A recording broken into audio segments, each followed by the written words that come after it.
Hey guys, how's it going? How to set up Kraken notifications for market updates.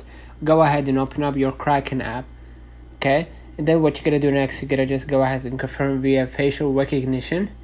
So as you can see right here, I'm gonna confirm. And as you can see, you're gonna see the dashboard or the home page. And then click the account at the bottom right. Scroll a little bit down and you're gonna see notifications. Go ahead and click on it and make sure that you allow notifications to receive everything, including price alerts, market updates, and content and more. So I'm gonna go ahead and click allow and double click right here to confirm that you want to allow notifications. And basically now you're gonna receive everything about Kraken's a new update, market updates, Bitcoin prices or crypto prices goes up and down, and you're gonna get the latest news. So let me know in the comments if this video helped you. Don't forget to like and subscribe, turn on the notification bell to receive every video we upload. Thank you for watching. We will definitely see you in the next one.